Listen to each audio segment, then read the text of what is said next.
Welcome back to experiments with Saikiran. ఈ వీడియోలో మనం ESP32-CAM ని యూజ్ చేసి ఫేస్ రికగ్నైజేషన్ ప్రాజెక్ట్ ఎలా చేయాలో స్టెప్ బై స్టెప్ చూద్దాం. కోడ్ అప్లోడ్ నుంచి ఫైనల్ అవుట్పుట్ వరకు ప్రతి స్టెప్ ఈజీగా ఎక్స్ప్లెయిన్ చేస్తాం, కాబట్టి బిగినర్స్ అయినా ఈజీగా ఫాలో అవ్వచ్చు.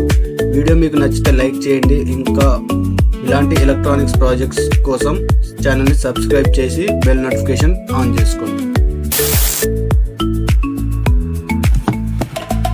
ముందుగా ఈ ప్రాజెక్ట్కి కావాల్సిన కాంపోనెంట్స్ చూద్దాం. మనకి ESP32-CAM module, FTDI programmer, jumper wires, USB cable, bread board and ఒక ల్యాప్టాప్ కావాలి. ఇవి అన్నీ రెడీ అయితే నెక్స్ట్ కనెక్షన్స్ చూద్దాం. ESP32-CAM అనేది ఒక స్మాల్ డెవలప్మెంట్ బోర్డ్.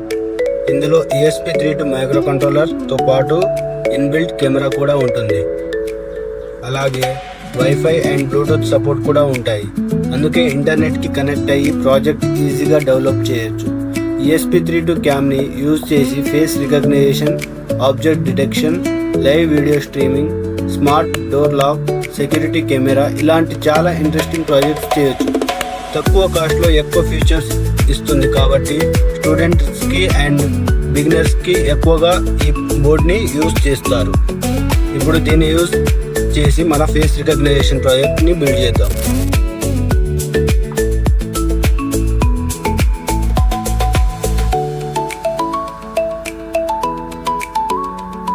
ఇప్పుడు ESP32-CAM కనెక్షన్స్ కంప్లీట్ చేద్దాం.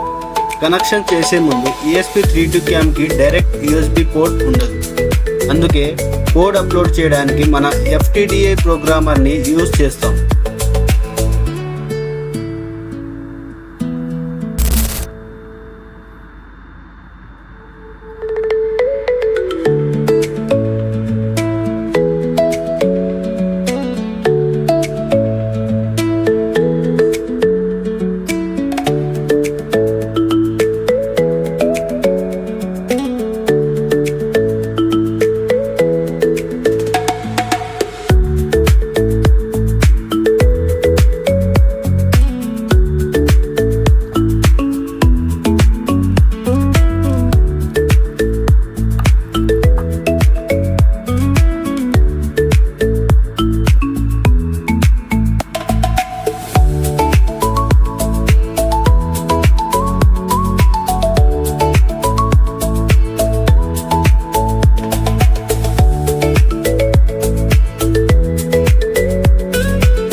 ESP32-CAMలో ఉన్న 5V పిన్ని ప్రోగ్రామర్లో ఉన్న 5V పిన్కి కనెక్ట్ చేయాలి. ఈ కనెక్షన్ బోర్డ్కి పవర్ సప్లై ఇవ్వడం కోసం. తర్వాత ESP32-CAM గ్రౌండ్ పిన్ని ప్రోగ్రామర్ గ్రౌండ్ పిన్కి కనెక్ట్ చేయాలి. కామన్ గ్రౌండ్ ఉండడం చాలా ఇంపార్టెంట్. నెక్స్ట్ ESP32-CAM U0R పిన్ని ప్రోగ్రామర్ TX పిన్కి కనెక్ట్ చేయాలి.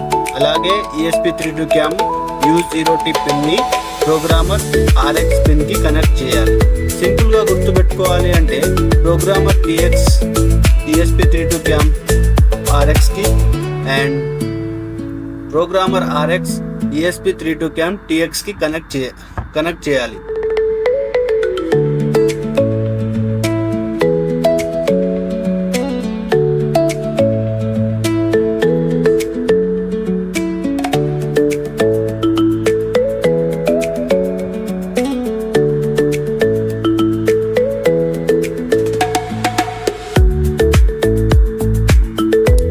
Last connections.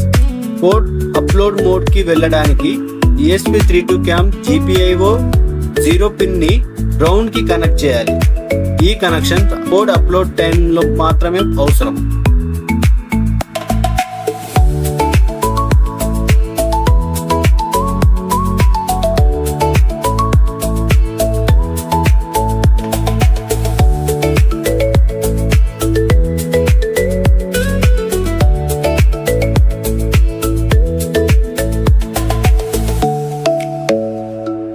అన్ని కనెక్షన్స్ కంప్లీట్ అయ్యాక ప్రోగ్రామర్ని USB కేబుల్ ద్వారా ల్యాప్టాప్కి కనెక్ట్ చేసి కోడ్ అప్లోడ్ చేద్దాం.